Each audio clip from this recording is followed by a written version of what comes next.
Bienvenidas y bienvenidos a este tercer episodio de Charlas en Directo con la segunda parte de este increíble documental que es The Last Dance. En la primera entrega de este especial estuvimos charlando con Marcos sobre básquet, que es lo que más nos gusta, de sacarnos las ganas de charlar un poquito de este deporte tan lindo dentro del contexto de Last Dance y además hablar esto en un contexto latinoamericano también, de cómo nos influyó en nuestra infancia y adolescencia también.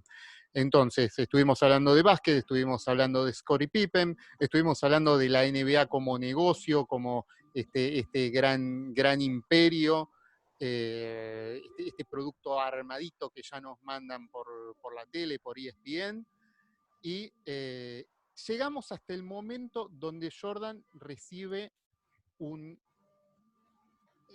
linchamiento mediático, digamos, una persecución mediática, problemas con el juego, el fallecimiento de su padre, el tercer campeonato de los Bulls, todo junto. Entonces, a partir de ahí la cosa se empieza a poner un poco extraña y empieza a ver como un contexto diferente en este documental. Como les dije en otras oportunidades, mi nombre es Pablo Lanzi, estamos en YouTube, estamos en Spotify, lo subimos desde Spreaker, así que en cualquiera de las plataformas nos pueden dar un like, un comentario, una suscripción, que nunca viene mal. Ya estoy hablando como un youtuber, espectacular lo mío. Entonces, le damos la bienvenida nuevamente a Marcos Cruz, que está con nosotros y nos va a ayudar en todo este tema. ¿Cómo estás, Marcos, nuevamente? ¿Qué tal, Pablito? ¿Cómo andas? Y bueno, muchas gracias nuevamente por invitarme a este segundo especial de The Last Dance, que evidentemente creíamos que iba a ser, que nos iba a alcanzar el tiempo, pero evidentemente hay tanto para exprimir de este documental asociado también un poco a nuestras vidas personales en la infancia, en la adolescencia, que bueno, está bueno que podamos seguir hablando un poco del tema y bueno, eh, ver qué más podemos analizar. Bueno, con relación a lo que estabas mencionando al principio de esta influencia mediática, de cómo eh, los medios aprovechan esta coyuntura por la cual la atraviesa Jordan, lo que pasaba con el padre, lo que pasaba con acusaciones que se hacían alrededor de él con relación al juego, donde también casi que hay una disyuntiva moral de que está bien o mal jugar o hacer apuestas, que es más o menos como hacia donde lo llevan un poco, digamos, como digamos, este sensacionalismo mediático, que para mí no es gratis tampoco. Es decir, Jordan, como lo hablábamos en el programa anterior, es una marca que factura millones, no solamente a él como jugador, sino también a las marcas que lo acompañan, tipo las zapatillas Nike, McDonald's, Coca-Cola, inclusive la película que hizo Jordan para la época, que fue Space Jam, Space así que la Jam, Warner Brothers y Hollywood también lo explotan, el pero video Jam de Michael Jackson también. Era sí, sí, todo, sí. era todo un mundo alrededor de él, las marcas, los artistas, era todo, era todo. ¿Quién se iba a Y imaginar en claro, estos lares del mundo que iba a ser tan atacado como... eh, En Argentina aquí hay un dicho que a los ídolos se los mata, ¿no? Y creo que ya al ver esto nos deja un poco la conciencia tranquila al saber que los ídolos no solo se los mata acá, eh, no, quizás gente por con tal de tener un poco de rating, un poco de visibilidad, ganar visibilidad, ataca a los No, ídolos hay una para entrar industria. en el antagonismo contra ellos y ponerse a la altura de ellos sin estar a la altura, porque un periodista no No, creo que haga algo tan lindo como lo que hace Jordan. es una industria también esto, ¿eh? O sea, los medios y determinado tipo de medios se mueven básicamente en función de hacer uso de esa marca para poder explotar y tener contenido, para poder tirar horas y horas de pantalla y de diario, sensacionalismo, amarillismo, porque eso vende. Hay una parte, digamos, también perversa de nuestra sociedad que consume esto, que es basura. Entonces vos pensás que nosotros consumimos la parte piola del producto, que es lo que nos gusta de Jordan, que Sí. tiene que ver con el básquet, pero también hay otra gente que está facturando millones con el sensacionalismo de un tipo que se supone que, no sé, apuesta, que está perdiendo quizás millones de dólares en negocios de, no sé, clandestinas, porque un poco el documental quiere mostrar eso. Eh, pero bueno, forma parte, digamos, de esa industria perversa también que genera el mercado. Y Exactamente. En un tenían que momento se lo aprovecharse de la asocia marca Jordan. en el contexto de las apuestas ilegales, se lo asocia con un multimillonario que creo que le termina cagando guita, así hablando mal y pronto, y se empieza a hablar un poco del contexto de él, con qué personas se mueve. Yo creo que si acá hubiera sido, bueno, lo fue Maradona y siempre se habló del contexto de Maradona, poniendo eh, a dos ídolos del deporte, dos ídolos súper importantes, famosos en todo el mundo. Acá también siempre se habló del contexto de Maradona, de las personas que lo rodean, se sigue hablando también, y en ese momento Sí. ya se metieron con gente que estaba él por interés, lo pueden querer, lo pueden no querer, pero ya tenía como un entorno un poquito más jodido, digamos, más turbio. Sí, a ver, es más, este documental también generó esto. Este documental que lo hizo Jason Hehir, que es un tipo que ha venido trabajando, digamos, también en otro tipo de documentales, también ligados un poco al deporte. Él también había dirigido proyectos, creo que hay uno que se llama 30 o 30 for 30, de 85 Beers, que era un documental para HBO sobre la vida del luchador André de Giant. Así que es un tipo que Ajá. también ha estado metido, digamos, en lo comercial. Y aquí el tipo sabía, vamos a meternos en algo de la industria cultural, del pop, del deporte, en un icono de los 90 como era Jordan. Y Last Dance fue eso. Ujú. Sí, sí, sí, sí. Algo Lo que algo que sí, además me llamó la atención, creo que te pasó lo mismo, Pablito, que no tenía la menor, o sea, yo no sabía que el nombre vino de un comentario que hizo Phil Jackson justamente cuando lo contratan de vuelta y le dice Jerry Cross, bueno, esta es tu última temporada con los Chicago Bulls. Él dice, "Uy, bueno, si va a ser así, entonces este es el último baile de Last Dance, claro, vamos a ver qué exacto. sale." Sí, sí, sí, La sí, sí. explotó muy Es algo que bien. no teníamos noticia de eso. Es la carpeta que presenta, es el proyecto de equipo que presenta para la temporada 97-98. Y no, es hermosa la frase, es poética, es todo. Y Tal cual. lo describe muy bien. Todos sabían que ahí se terminaba esa dinastía, todos terminaron yendo a otros equipos, se terminaron abriendo de los Chicago Bulls, y como franquicia, claro, llegó ahí a tener el éxito total, el triunfo, ganar todo y al otro día perderlo todo. Es así. Sí, Sabían que si ganaban ellos y no los Chicago Bulls. O sea, en el negocio obviamente ganan los Chicago Bulls, siguieron por años facturando con ese equipo, pero eh, Es una muy linda frase que da Phil Jackson y describe ese último campeonato con The Last Dance. Además de todo, quería remarcar que el trabajo de edición es excelente. Esto ya en términos cineastas, cinéfilos, es excelente. Y además también el trabajo de archivo que tiene ESPN es enorme.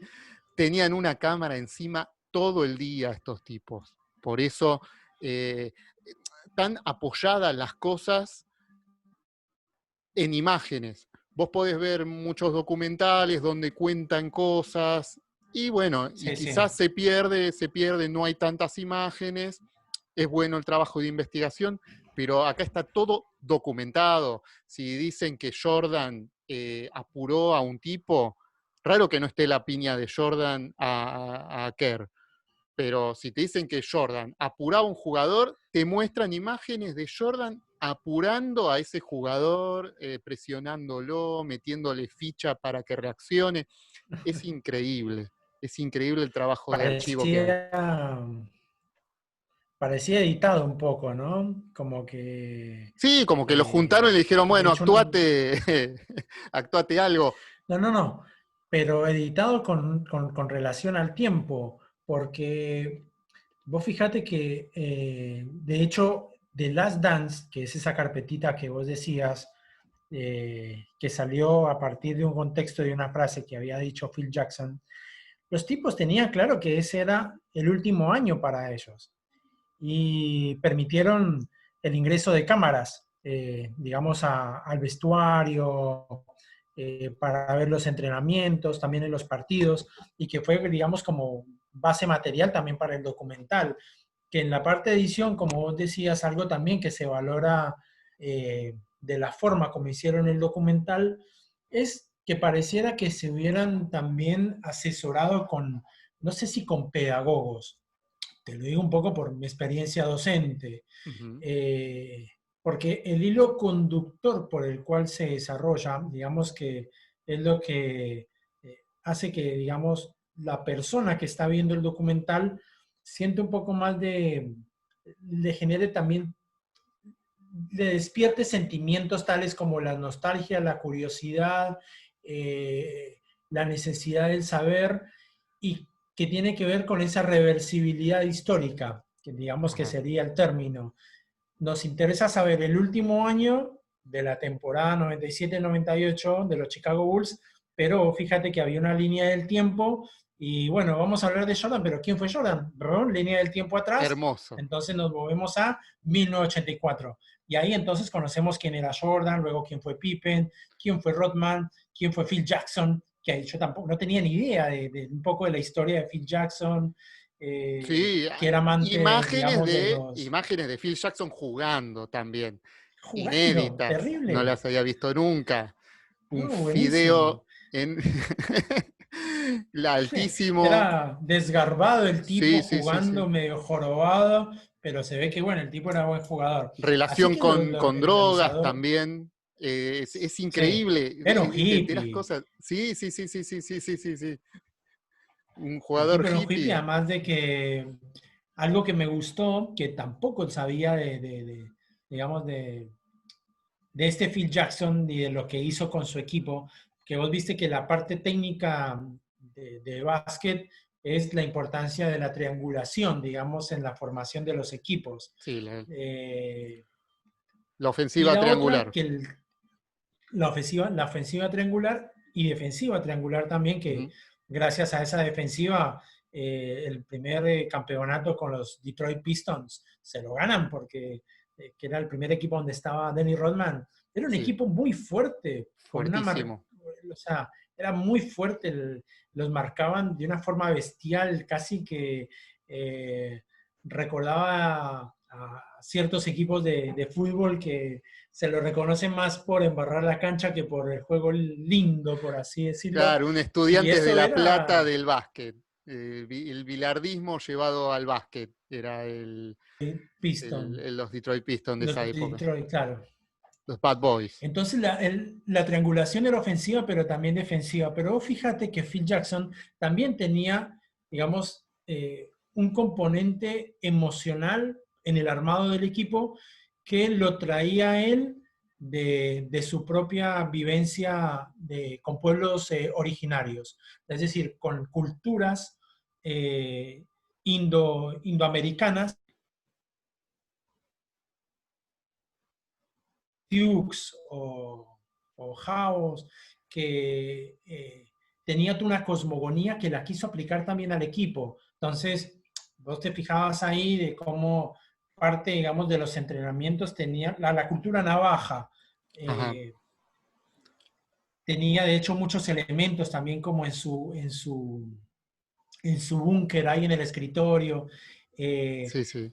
que llama poderosamente la atención de cómo también hay toda una filosofía detrás de lo que fue esta franquicia de los Chicago Bulls en este tiempo. O sea, no solamente eran buenos jugadores, un Jerry Cross que te arma un equipo con muy buenos jugadores extraídos de diferentes canteras, por así Ujú. decirlo, sino que también esa parte mística que pone el entrenador es fundamental, que muchas veces lo dejamos de lado al entrenador, pero Phil Jackson no hubiera... o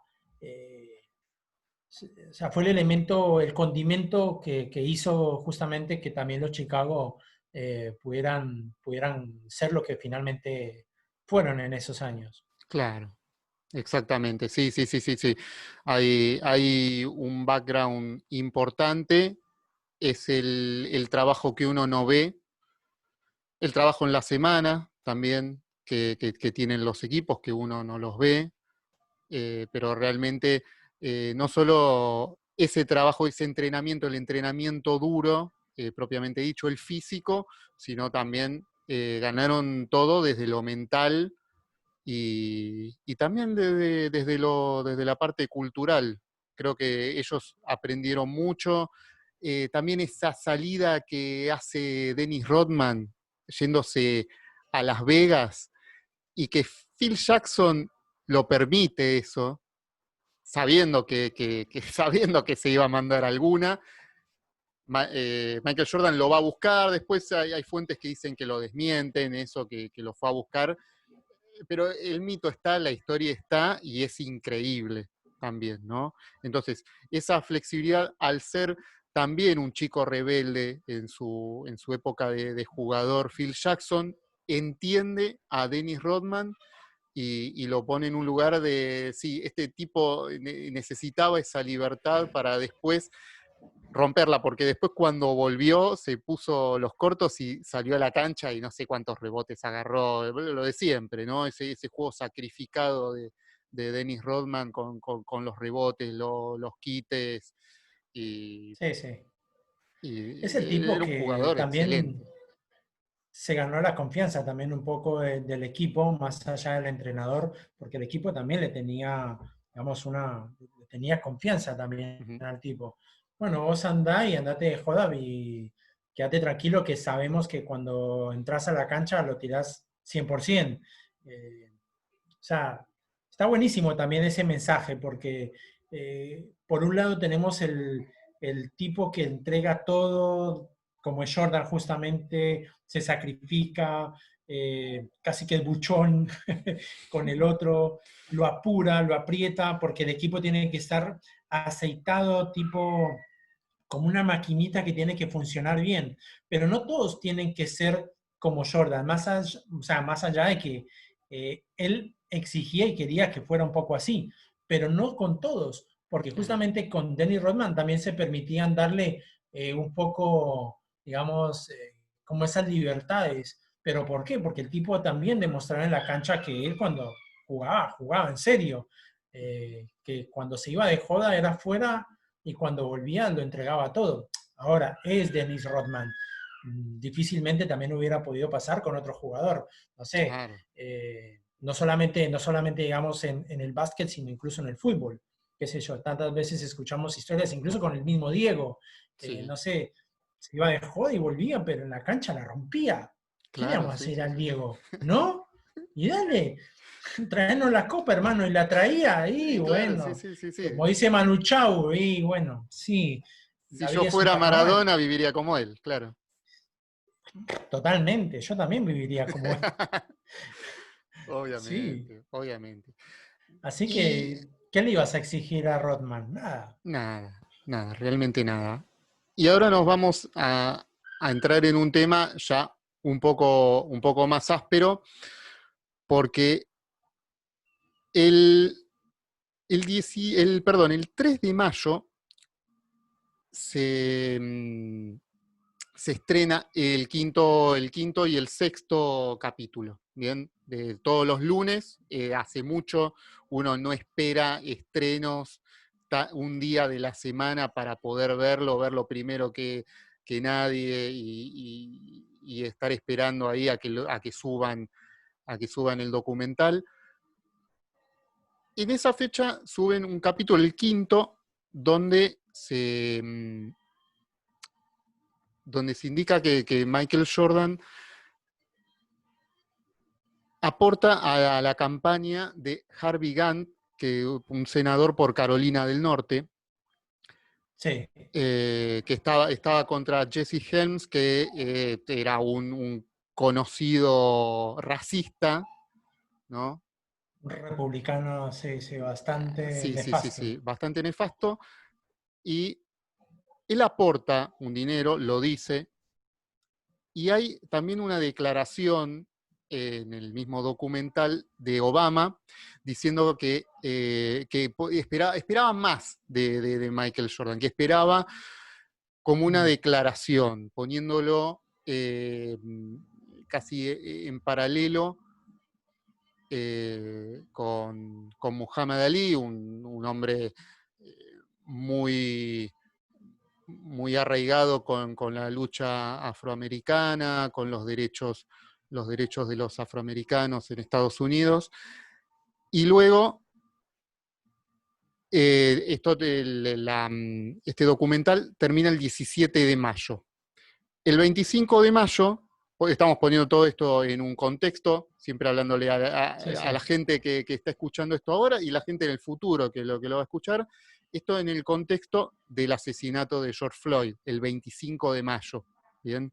Pasaron Ujú. desde el final del documental al asesinato 8 días y todo muy fresco. Ni bien pasó el asesinato, me acordé del documental, más allá de la manija que tuviera todavía que me duraba, y me acordé de esto, ¿no? Obviamente hubiera sido, es difícil cambiar este racismo reinante en los Estados Unidos, las fuerzas Mm. policiales, la opresión hacia los afroamericanos. Entonces, poniendo todo esto en contexto, ¿no? ¿Qué sentiste vos cuando viste esta arista, el trato, el tema racial, los afroamericanos? ¿Qué te pasó por la cabeza? Mira, en principio me llamó la atención varias cosas. Ujú. Una, por ejemplo, que Obama fuera un invitado mental, eh, le da un elemento, digamos, de mucha trascendencia política. O sea, claramente poner a un expresidente de los Estados Unidos afro, además, eh, está hablando mucho. O sea, ya desde lo simbólico tiene un elemento fuerte. Eh, y que yo lo que veía en su momento era, primero ese contexto histórico, ¿no? También de, bueno, de esa reversibilidad histórica. ¿Qué tiene que hablar Obama de un episodio que pasó justamente en la década de los 90? Eh, de comparar, como vos decís, a Jordan con Mohamed Ali, y por qué Jordan, que era todo un referente, digamos, como deportista, como ser humano también, pero no, por ejemplo, desde lo político. Pero, ¿por qué también Jordan tenía que ponerse en ese lugar? ¿Sí? Y creo que su respuesta fue esa, cuando le empezaron a cuestionarlo, él decía, bueno, los republicanos también compran zapatillas.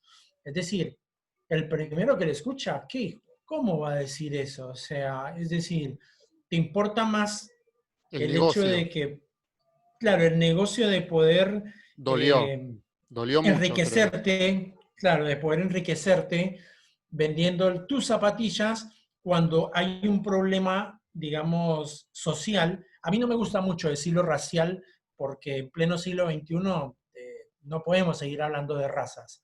No, es Exacto. Sí. étnicamente, digamos, los afroamericanos, todos descendientes de África, en este caso en Norteamérica, los afroamericanos en la cultura, digamos, norteamericana, el componente justamente de odio, digamos, hacia la población afro, es histórico, es estructural, está casi que en el ADN, digamos, de ese acervo cultural, que Ujú. siempre mira al otro con temor, con miedo, con odio. Eh, Michael Moore, otro documentalista, digamos, estadounidense, digamos, en Fahrenheit 9/11 y en muchos, digamos, en otros documentales y libros, él mismo hace una autocrítica de cómo es una sociedad que en sí misma tiene el ADN del miedo y del odio a la par. Y como tiene el ADN del odio y del miedo, tiene que haber un otro al cual odiar y al cual temerle, más allá de que no sea real. Y es, eh, digamos, ese es un enemigo interno. Y siempre han sido los afros.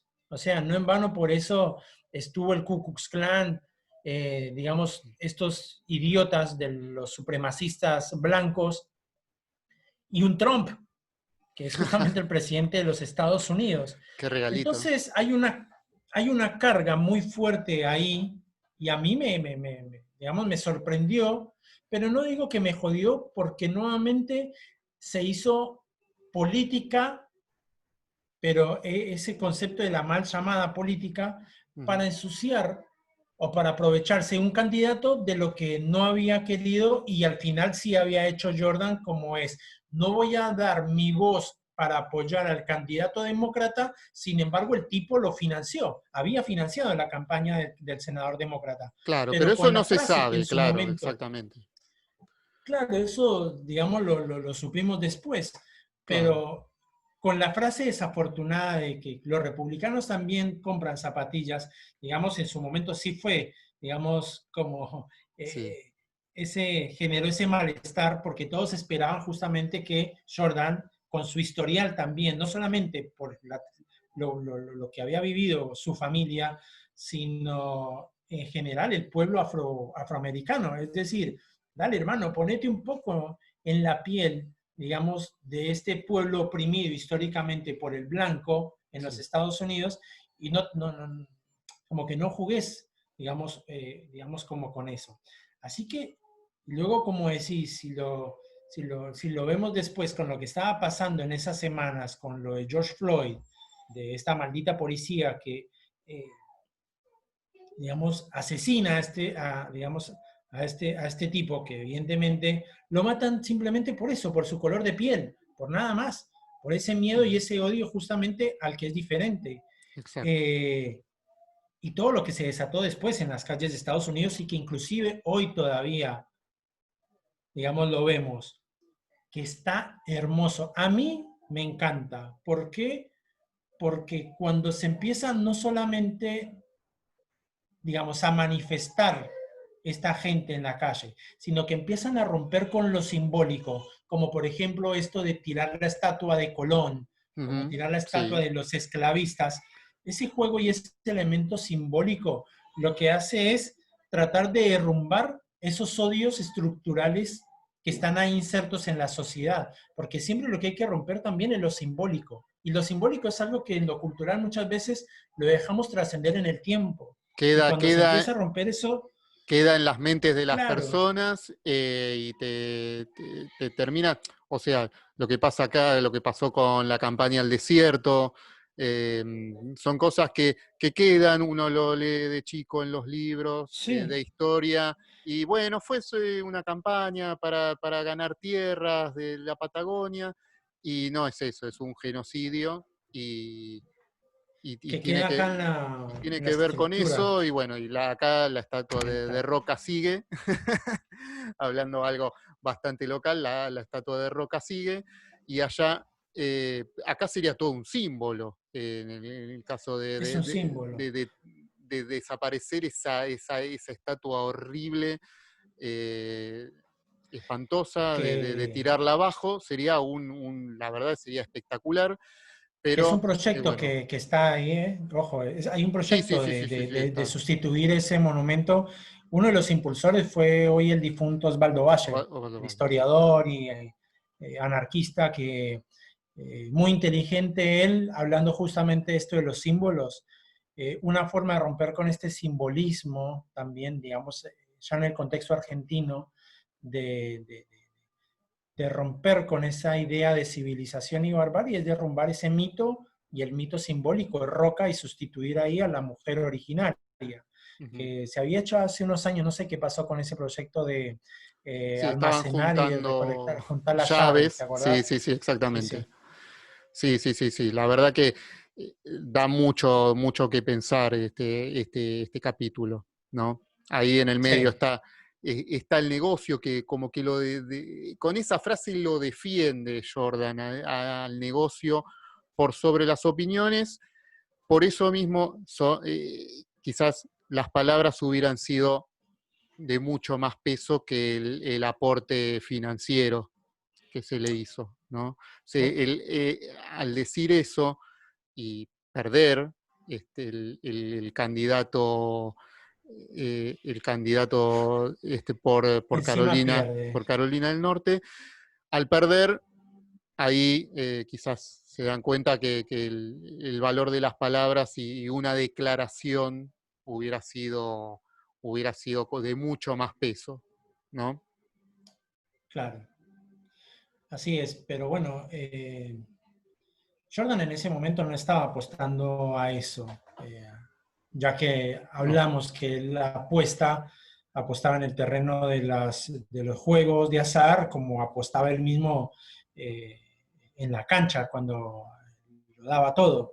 Pero uh-huh, el terreno de lo político claramente no era de su pertenencia, no. por lo menos desde lo expresivo. Yo creo que Cuando nos enteramos, en su balanza mental, él tenía algo que perder ahí. Algo perdía. Y no sí, le gusta perder, no le gusta perder a nada. Entonces, ahí él se dio cuenta que podía perder algo. Sabía que podía ganar muchísimo, pero algo podía perder y ya no le gustó. Y se abrió. Y se abrió en ese sentido. Así que claro,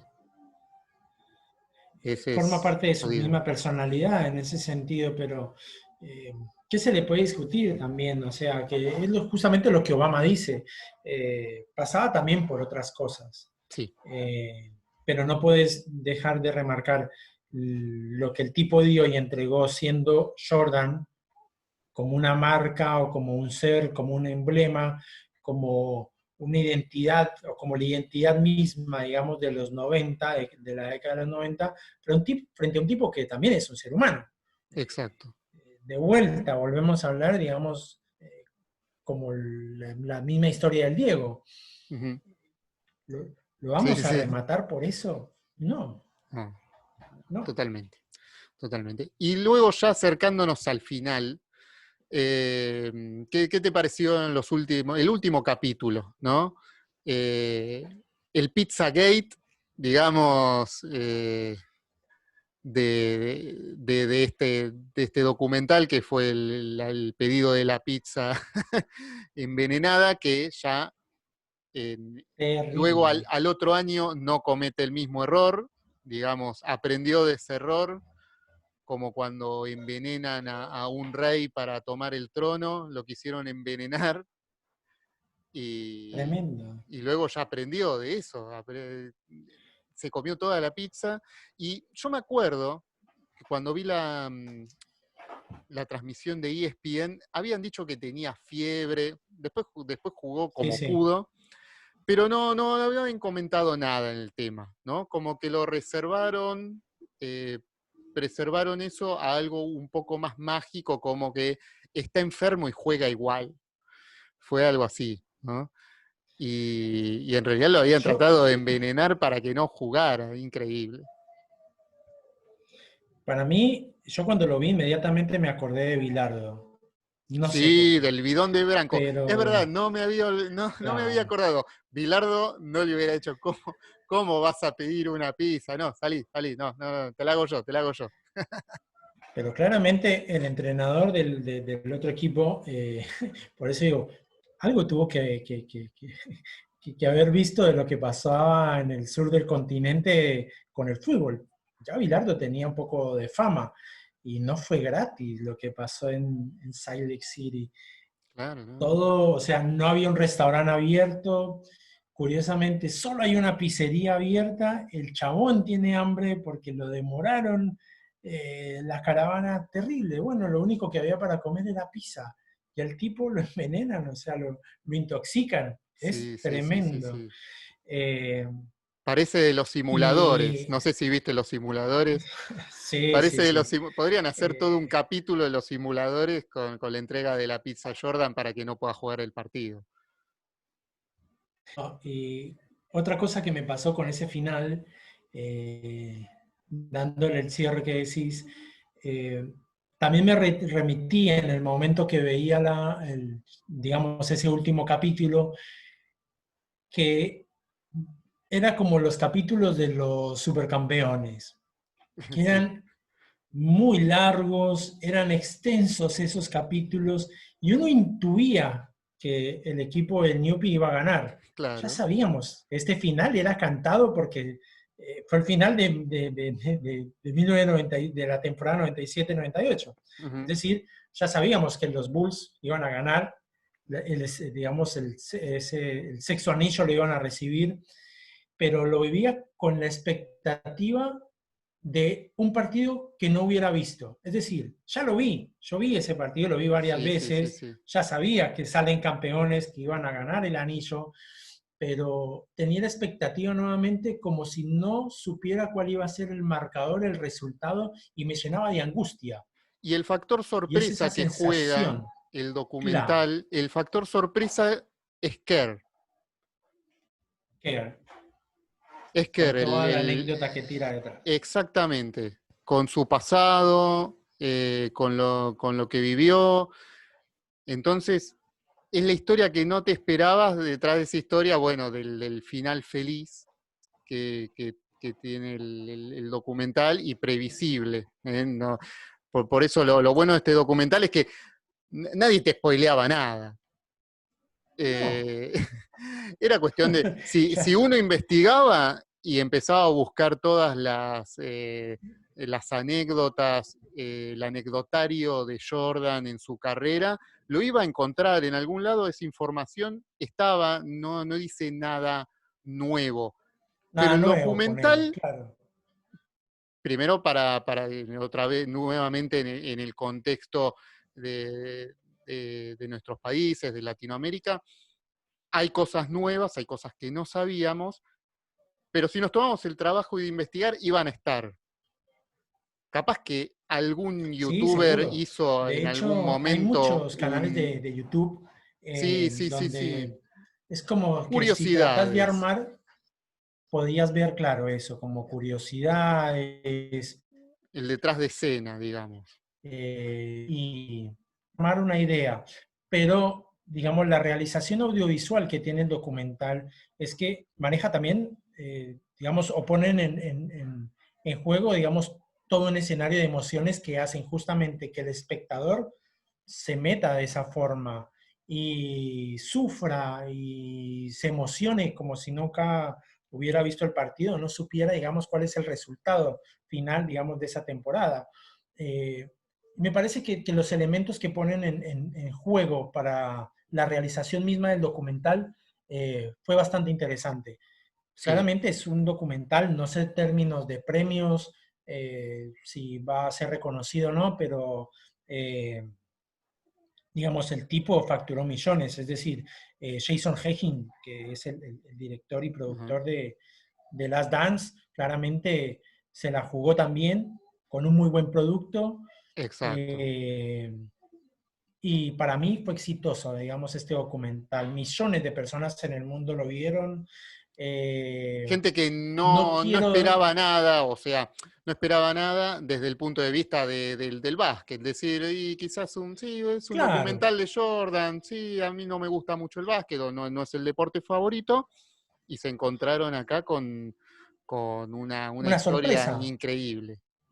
Sí, sí, sí, sí. Una sorpresa, porque, digamos, justamente siendo documental en una plataforma, está bien, como Netflix, que hoy en día te llega a todo el mundo, pero tuvo, digamos, para mí, digamos, el alcance que pudo haber tenido, por ejemplo, cualquier otro tipo de serie de la misma plataforma o de otras plataformas. Es decir, el alcance de La Casa de Papel o inclusive de un Game of Thrones. Es Ujú. decir, que era gente que estaba expectante al siguiente capítulo para ver qué era lo que iba a pasar.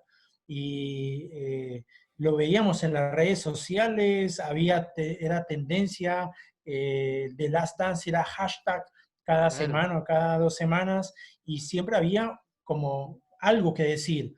Y no solamente algo que decir, digamos, desde lo deportivo, desde el mismo Jordan, justamente, digamos, esta entrevista y esto que estamos haciendo acá es parte de digamos, de lo que sí se vivió semana a semana con este documental. Así que un muy buen producto que va a quedar, me parece a mí, no solamente, como vos decís, para los amantes del básquet, sino inclusive como una referencia también cultural de lo que se vivía, digamos, en la década de los 90.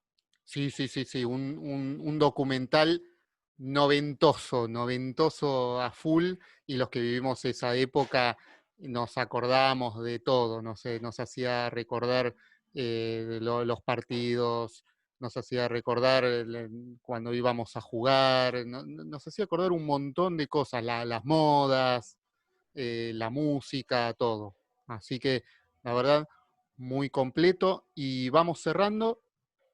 Te quería agradecer muchísimo, muchísimo No, a que vos. estés acá, el aguante, las ganas de charlar, sé que te gusta, así que ¿qué más? ¿Qué más que estés acá? Reencontrarnos, hace mucho que no nos veíamos, así que estuvo, estuvo buenísimo. Así es. Nada, agradecerte nuevamente por esta invitación, Pablito. La verdad que lo disfruté un montón. Eh, Porque está bueno, ¿viste? Siempre esto de poder, qué sé yo, contribuir a aportar elementos más allá quizás de lo que por ahí uno pudo ver con el documental, pero, ¿viste? Tipo como una charla de amigos, faltó el vino, una cerveza, qué sé yo, Sí, sí, sí. eh, para, como fue muy cálido en realidad también, digamos, esta charla. Así que, bueno, agradecerte mucho, Pablito, por la invitación. Bueno, muchas gracias. Estoy muy contento. Estoy muy contento que te guste y que te hayas sentido muy bien, ¿eh? Como en casa, digamos. Así que vamos cerrando.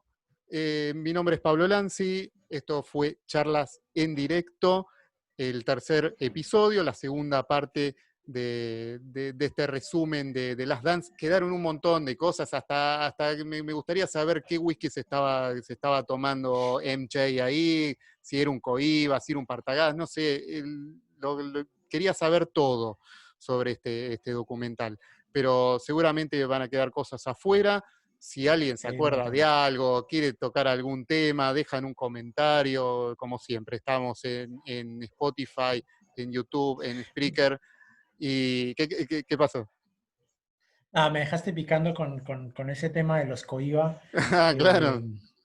porque no solamente, ojo, Coiba, qué elemento cultural, porque es el tabaco por excelencia, digamos, Sí, sí, sí, sí, de sí, el Cuba, habano cubano. cubano, pero además, si vamos a lo deportivo, no sé si vos te acordás, después de un partido de básquet, vos quedas arruinado, por lo menos Sí, necesitas sí, sí, sí, reponerte sí. un poco. Los tipos salían y prendían Y un te prendían habano. uno. Sí, sí, sí, sí. ¿Cómo hacían? Además con la Hermoso. exigencia de la NBA o de no sé, de un final de temporada y unas finales, los tipos fumando después de cada partido. Sí, no se juntaron Qué a genial. jugar un 3 contra 3 un ratito. No, No, estaban jugando. se estaban jugando la final del mundo, digamos, y también nos quedó afuera alguna parte del Dream Team, Sí. los torneos de McDonald's, los McDonald's International, creo que el torneo que jugó también Atenas de Córdoba contra ellos. Entonces, quedaron un montón de cosas afuera. También mucho de básquet le queríamos dar como otra visión, porque de básquet podíamos hablar todo el programa anterior y bueno, no daba, no está bien, hay que dosificar un poco las cosas. Entonces, muchísimas gracias, Marcos. Igualmente, algo va a pasar, algo va a pasar y vamos a hacer alguna actualización en algún momento eh, pronto. Espero, Bueno, espero muy que estemos bien. con algún otro tema también caliente, así para hacer alguna charlita en vivo. ¿Bien? Dale, dale, dale. No hay ningún problema. Bueno, Pablito, un abrazo enorme entonces y nuevamente gracias por esta invitación. Nos despedimos. Muchas gracias a ustedes por escucharnos también. Un abrazo grande. Hasta pronto.